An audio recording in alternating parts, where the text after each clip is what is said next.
Doctor Somanathan जी, अन्य वरिष्ठ अधिकारीगण, देश भर से जुड़े सिविल सर्विसेज के सभी साथी,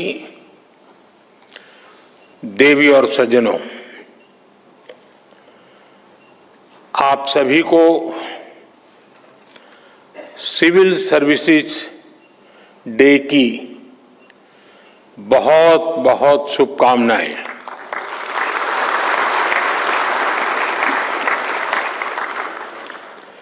इस बार का सिविल सर्विस डे कई वजहों से बहुत विशेष है। इस साल हम अपने संविधान का 75वां वर्ष मना रहे हैं और ये सरदार वल्लभ भाई पटेल जी की 150वीं जयंती का भी साल है।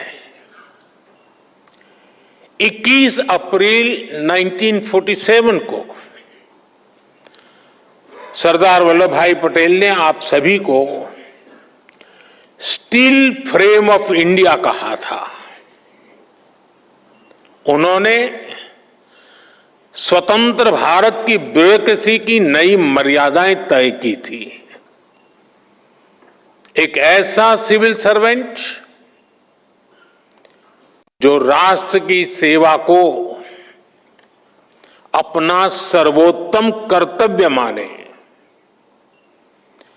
जो लोकतांत्रिक तरीके से प्रशासन चलाए, जो ईमानदारी से, अनुशासन से, समर्पण से भरा हुआ हो, जो देश के लक्ष्यों के लिए दिन रात काम करे। आज जब हम विकसित भारत बनाने के संकल्प के साथ आगे बढ़ रहे हैं, तो सरदार वल्लभ भाई पटेल की ये बातें और ज्यादा प्रासंगिक हो जाती हैं। मैं आज सरदार साहब के विजन को नमन करता हूं और उनको भावभीनी श्रद्धांजलि भी देता हूं। साथियों,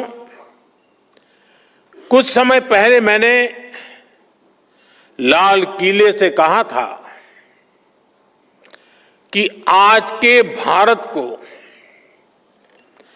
आने वाले 1000 साल की नींव को मजबूत करना है।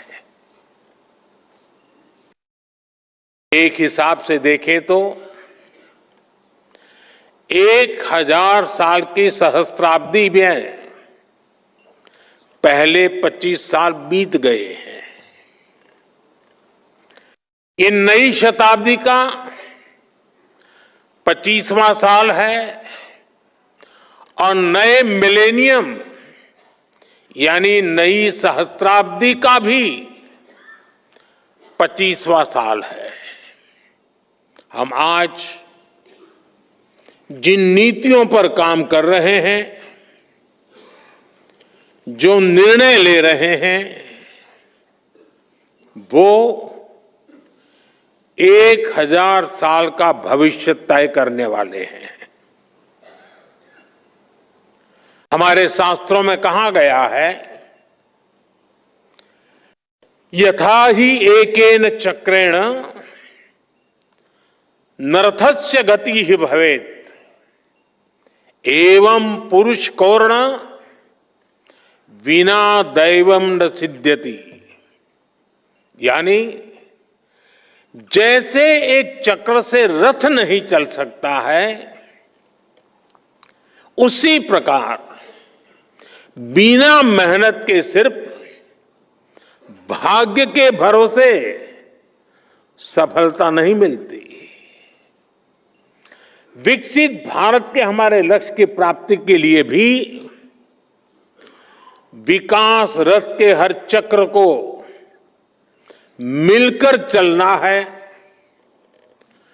दृढ़ प्रतिज्ञ होकर हर दिन, हर क्षण इस लक्ष्य के लिए काम करना है, लक्ष्य को प्राप्त करने के लिए जीना है, जिंदगी खपानी है। साथियों, आज हम पूरी दुनिया को तेज गति से बदलते हुए देख रहे हैं। अपने परिवार में भी आप देखते होंगे कि परिवार में अगर 10-15 साल का बच्चा है और जब उससे बात करते हैं तो आप फील करते हैं आप आउटडेटेड हैं। ये इसलिए होता है क्योंकि समय बहुत तेजी से बदल रहा है। हर 2-3 साल में गैजेट्स कैसे बदल रहे हैं, कुछ समझे सीखे उसके पहले नया आ जाता है। हमारे छोटे छोटे बच्चे इन तेज बदलावों के साथ बड़े हो रहे हैं। हमारी ब्यूरोक्रेसी, हमारा कामकाज, हमारी पॉलिसी मेकिंग भी पुराने ढर्रे पर नहीं चल सकती। इसलिए 2014 के बाद से देश में व्यवस्था परिवर्तन का एक बहुत बड़ा महायज्ञ शुरू हुआ है। हम इस तेज स्पीड के साथ खुद को तेजी से ढाल रहे हैं। आज भारत की एस्पिरेशनल सोसाइटी, भारत के युवा, भारत के किसान, भारत की महिलाएं, उनके सपनों की उड़ान आज जिस ऊंचाई पर है वो वाकई अभूतपूर्व है। इन अभूतपूर्व आकांक्षाओं की पूर्ति के लिए अभूतपूर्व गति भी आवश्यक है।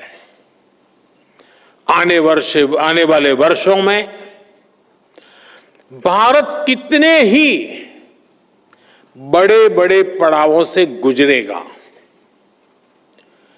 एनर्जी सिक्योरिटी से जुड़े लक्ष्य, क्लीन एनर्जी से जुड़े लक्ष्य, स्पोर्ट्स से लेकर के स्पेस को लेकर, यानी ऐसे अनेक नए लक्ष्य हर सेक्टर में देश का परचम और नई ऊंचाइयों पर लहराना है। और ये जब मैं बात करता हूं तब, और देश जब सोचता है तब, हर किसी की नजर आप पर है, भरोसा आप पर है, बहुत बड़ा दायित्व आप सब मेरे साथियों पर है। आपको जल्द से जल्द भारत को दुनिया की तीसरी सबसे बड़ी इकोनॉमी भी बनाना है। इस काम में विलंब न हो, ये हम सभी को सुनिश्चित करना है। साथियों, मुझे खुशी है कि इस बार सिविल सर्विसेज डे के theme holistic development of India रखी गई है। ये सिर्फ एक थीम नहीं है, ये हमारा कमिटमेंट है। देश की जनता से हमारा वादा है। होलिस्टिक डेवलपमेंट ऑफ इंडिया यानी no village left behind, no family left behind, no citizen left behind. असल प्रगति का मतलब छोटे बदलाव नहीं, बल्कि फुल स्केल इंपैक्ट होता है।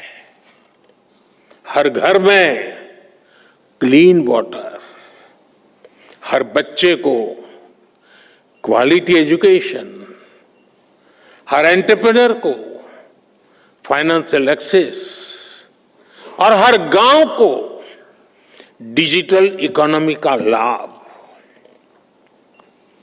ऐसी ही बातें हैं जो होलिस्टिक डेवलपमेंट, मैं मानता हूं क्वालिटी इन गवर्नेंस सिर्फ स्कीम्स लॉन्च करने से नहीं आती, बल्कि क्वालिटी इन गवर्नेंस इससे तय होती है कि वो स्कीम कितनी गहराई तक जनता के बीच पहुंची और उसका कितना रियल इंपैक्ट हुआ। आज राजकोट हो, गोमती हो, तिनसुकिया हो, कोरापुट हो, ऐसे कितने ही जिलों में हम यही इंपैक्ट देख रहे हैं। स्कूल में अटेंडेंस बढ़ाने से लेकर सोलर पावर तक अनेक जिलों ने बहुत अच्छा काम किया और जो तय किया वो पूरा करके दिखाया, और उसमें से कई जिलों को आज पुरस्कार दिया गया है। मैं इन सभी जिलों और योजनाओं से जुड़े साथियों को भी आज विशेष बधाई देता हूं। साथियों, बीते 10 सालों में भारत ने इंक्रीमेंटल चेंज से आगे बढ़कर इंपैक्टफुल ट्रांसफॉर्मेशन तक का सफर देखा है। आज भारत का governance model next generation reform पर फोकस कर रहा है। हम टेक्नोलॉजी और इनोवेशन और इनोवेटिव प्रैक्टिसेस के जरिए सरकार और नागरिकों के बीच की दूरी समाप्त कर रहे हैं। इसका इंपैक्ट ग्रामीण और शहरी क्षेत्रों के साथ साथ दूर दराज के इलाकों में भी दिख रहा है। आपसे एस्पिरेशनल डिस्ट्रिक्ट की कई बार चर्चा हुई है, लेकिन एस्पिरेशनल ब्लॉक्स की सफलता भी उतनी ही शानदार है। आप जानते हैं, ये प्रोग्राम 2 साल पहले जनवरी 2023 में लॉन्च हुआ था। सिर्फ 2 साल में इन ब्लॉक्स ने जो बदलाव दिखाए हैं वो अभूतपूर्व है। इन ब्लॉक्स में हेल्थ, न्यूट्रिशन, सोशल डेवलपमेंट और बेसिक इंफ्रास्ट्रक्चर के कई इंडिकेटर्स में शानदार प्रगति हुई है और कुछ स्थान पर तो राज्य की एवरेज से भी आगे निकल गए हैं। राजस्थान के टोंक जिले के पीपलू ब्लॉक में 2 साल पहले आंगनवाड़ी सेंटर्स में बच्चों की मेजरमेंट एफिशिएंसी सिर्फ 20% थी। अब ये 99% से भी ज्यादा हो गई है।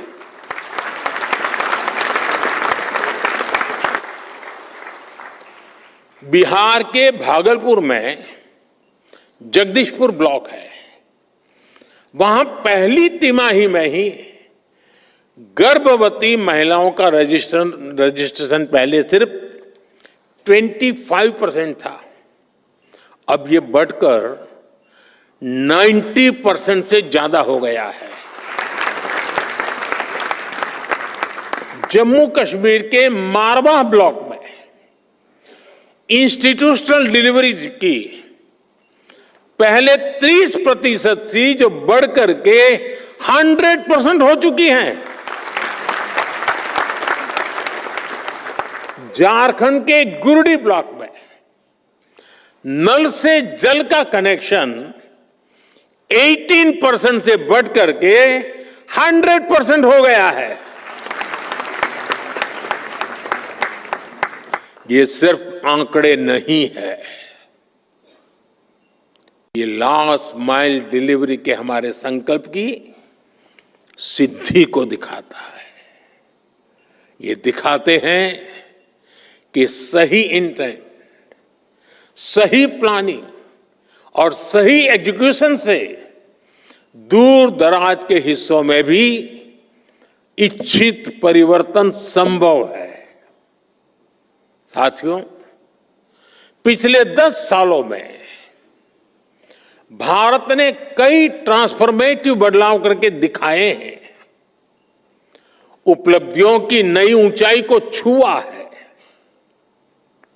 भारत आज सिर्फ ग्रोथ की वजह से नहीं जाना जा रहा, बल्कि गवर्नेंस, ट्रांसपेरेंसी और इनोवेशन के बेंचमार्क्स आज भारत सेट कर रहा है। G20 प्रेसिडेंसी भी इसका एक उदाहरण है। 60 से ज्यादा शहरों में 200 से ज्यादा मीटिंग्स, इतना बड़ा और इंक्लूसिव फुटप्रिंट G20 के इतिहास में पहली बार हुआ।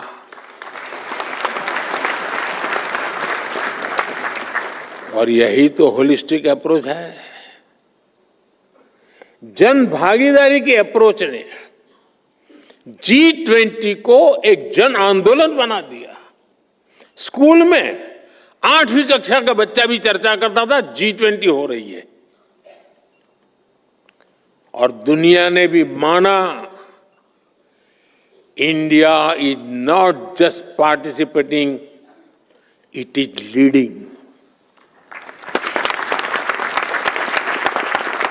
साथियों, आजकल हम गवर्नमेंट एफिशिएंसी की भी बहुत चर्चा सुनते हैं, लेकिन भारत इसमें भी दुनिया के दूसरे देशों से 10-11 साल आगे हैं।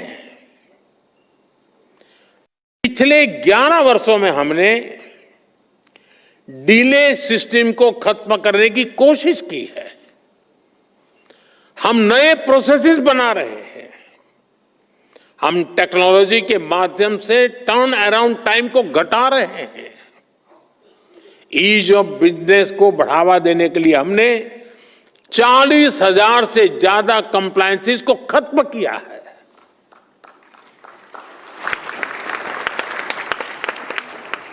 हमने 3400 से ज्यादा लीगल प्रोविजंस को भी डीक्रिमिनलाइज कर दिया है।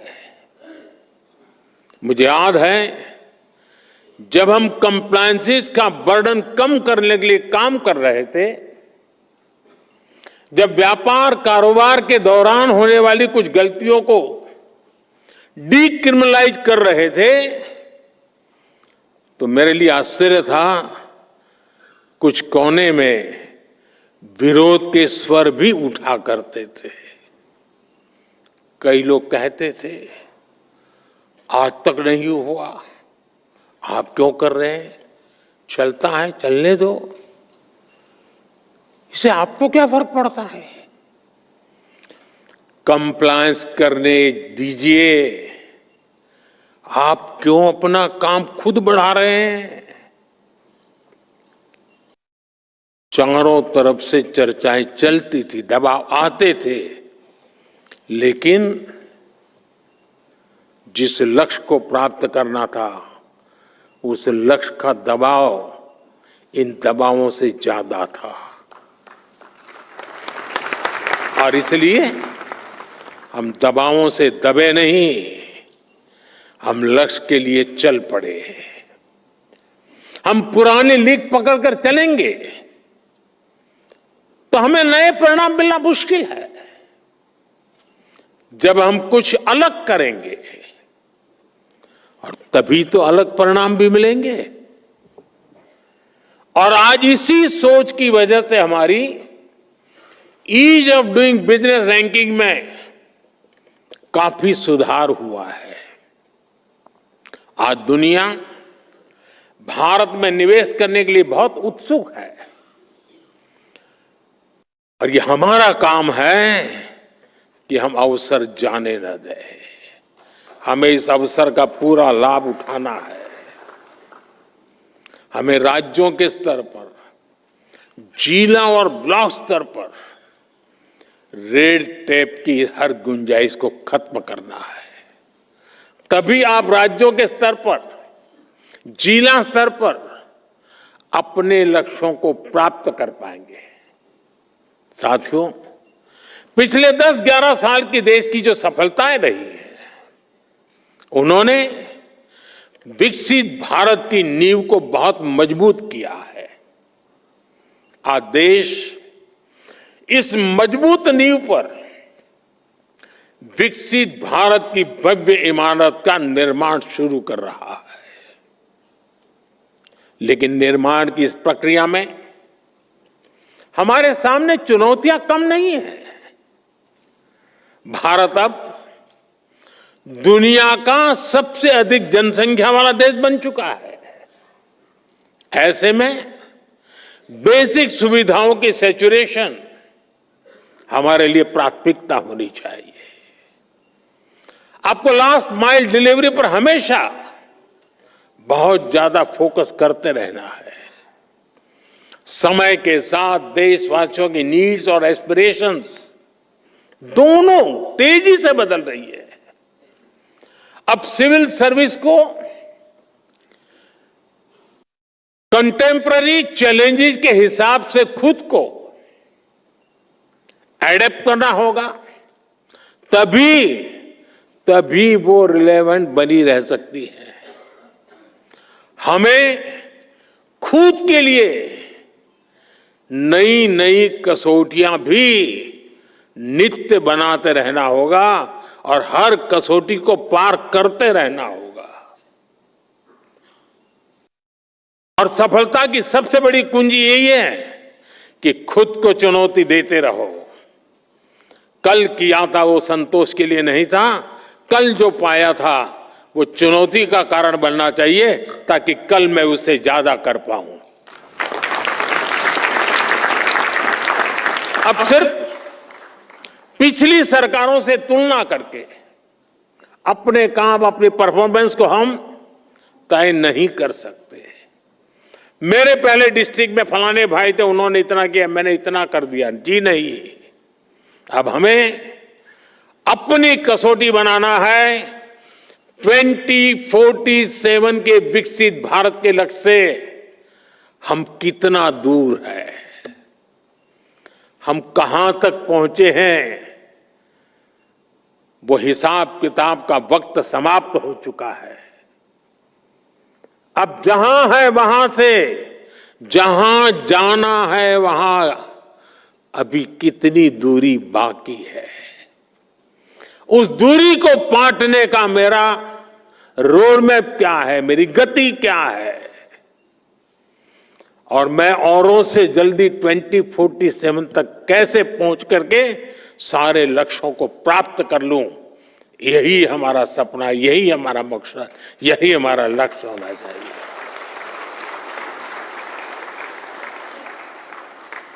हमें हर सेक्टर में देखना होगा कि जो लक्ष्य हमने तय किए हैं, क्या उनको पाने के लिए हमारी वर्तमान स्पीड काफी है। अगर नहीं है तो हमें उसे बढ़ाना है। हमें याद रखना है, आज जो टेक्नोलॉजी हमारे पास है वो पहले नहीं थी। हमें टेक्नोलॉजी की ताकत के साथ आगे बढ़ना है। 10 साल में हमने 4 करोड़ गरीबों के लिए पक्के घर बनाए, लेकिन अभी 3 करोड़ नए घर बनाने का लक्ष्य हमारे सामने है। हमने 5-6 सालों में 12 करोड़ से ज्यादा ग्रामीण घरों को नल कनेक्शन से जोड़ा है। अब हमें जल्द से जल्द गांव के हर घर को नल कनेक्शन से जोड़ना है। 10 साल में हमने गरीबों के लिए 11 करोड़ से ज्यादा शौचालय बनाए। अब हमें वेस्ट मैनेजमेंट से जुड़े नए लक्ष्यों को जल्द से जल्द प्राप्त करना है। कोई सोच भी नहीं सकता था कि करोड़ों गरीबों को 5 लाख रुपए तक का मुफ्त इलाज मिलेगा। अब हमें देश की जनता में न्यूट्रिशन को लेकर नए संकल्पों को सिद्ध करना है। हमारा एक ही लक्ष्य होना चाहिए, 100% कवरेज, 100% इम्पैक्ट। इसी अप्रोच ने 10 साल में 25 करोड़ लोगों को गरीबी से बाहर निकाला है। यही अप्रोच भारत को गरीबी से पूरी तरह मुक्त करेगा। साथियों, एक दौर ऐसा था जब ब्यूरोक्रेसी का रोल एक रेगुलेटर का होता था, जो इंडस्ट्रियलाइजेशन और एंटरप्रेन्योरशिप की स्पीड को कंट्रोल करती थी। इस सोच से भी देश बहुत आगे निकल चुका है। आज हम ऐसा एनवायरनमेंट क्रिएट कर रहे हैं जो सिटीजन में एंटरप्राइज को प्रमोट करे और उन्हें हर बैरियर को क्रॉस करने में मदद दे। इसलिए सिविल सर्विस को एनेबलर बनाना होगा, सिर्फ रूल बुक के कीपर के रूप में ही नहीं, बल्कि ग्रोथ के फैसिलिटेटर के रूप में अपना विस्तार करना होगा।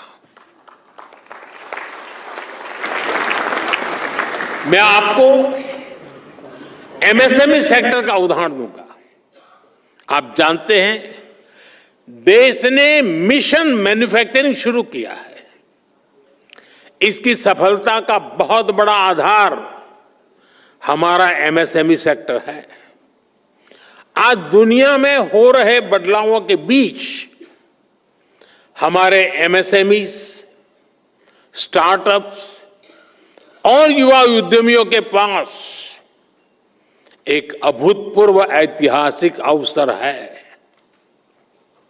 ऐसे में ये जरूरी है कि हम ग्लोबल सप्लाई चेन में अधिक कॉम्पिटिटिव बने। हमें यह भी याद रखना है कि एमएसएमईज का कंपटीशन सिर्फ छोटे एंटरप्रेन्योर से नहीं है, इनकी प्रतिस्पर्धा पूरी दुनिया से है। अगर एक छोटे से देश में किसी इंडस्ट्री के पास हमसे बेहतर ईज ऑफ कंप्लायंसेस है, तो वो हमारे देश के स्टार्टअप का ज्यादा मजबूती से मुकाबला करेगा। इसलिए हमें ये निरंतर देखना होगा कि ग्लोबल बेस्ट प्रैक्टिसेस में हम कहां स्टैंड कर रहे हैं। भारत के इंडस्ट्री का लक्ष्य अगर ग्लोबली बेस्ट प्रोडक्ट बनाने का है, तो भारत की ब्यूरोक्रेसी का लक्ष्य दुनिया में सबसे best ease of compliances environment देने का होना चाहिए। अपने अपने सामर्थ्य के हिसाब से समाज को लौटाना चाहता है। आप सभी तो बहुत भाग्यशाली हैं कि आपके पास समाज को लौटाने का इतना बड़ा अवसर आपके पास है। आपको देश ने, समाज ने बहुत बड़ा मौका दिया है कि आप ज्यादा से ज्यादा समाज को लौटाएं। साथियों, ये वक्त सिविल सर्वेंट्स के रिफॉर्म्स को री इमेजिन करने का है। हमें रिफॉर्म्स की पेस बढ़ानी है, स्केल भी बढ़ानी है। इंफ्रास्ट्रक्चर हो, रिन्यूएबल एनर्जी के लक्ष्य हो, इंटरनल सिक्योरिटी की बात हो, करप्शन को खत्म करने का हमारा मिशन हो, सोशल वेलफेयर स्कीम्स हो, ओलंपिक्स से जुड़े, स्पोर्ट्स से जुड़े लक्ष्य हो, हर सेक्टर में हमें नए रिफॉर्म्स करने हैं। हमने अब तक जितना अचीव किया है, अब उससे भी कई गुना ज्यादा हासिल करके दिखाना है। और इन सब के बीच हम सबको हमेशा हमेशा एक बात याद रखनी है, no matter how technology driven the world becomes, we should never forget the importance of human judgement.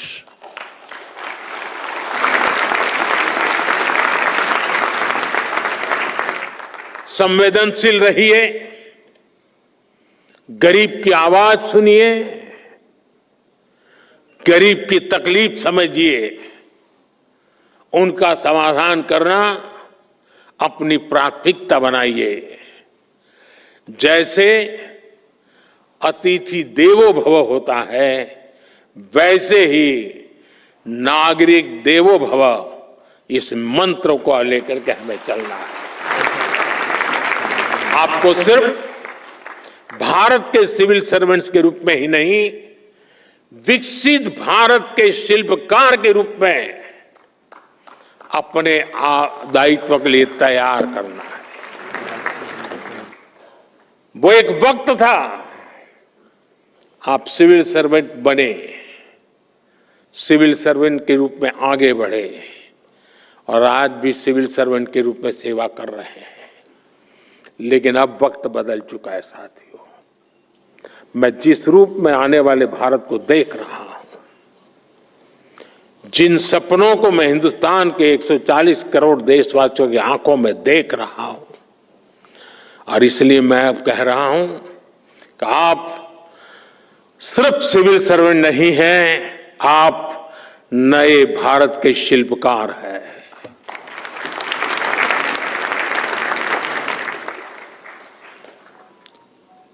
शिल्पकार का उस दायित्व निभाने के लिए हम स्वयं को सक्षम बनाएं, हम समय को लक्ष्य के लिए समर्पित करें, हर सामान्य व्यक्ति के सपनों को खुद के सपने बना करके जिए।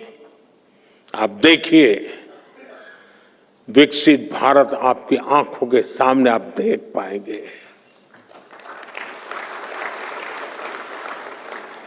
मैं आज लेक्चर कर रहा हूं, तब मेरी नजर एक छोटी सी गुड़िया पर गई, वहां बैठी है। हो सकता है वो 2047 में शायद यहां कहीं बैठी होगी। ये सपने हमारे होने चाहिए, विकसित भारत का यही हमारा लक्ष्य होना चाहिए। बहुत बहुत शुभकामनाएं, बहुत बहुत धन्यवाद। तो ये सज्जनों, आइए हम अपने अपने स्थान पर खड़े होकर हृदय से आप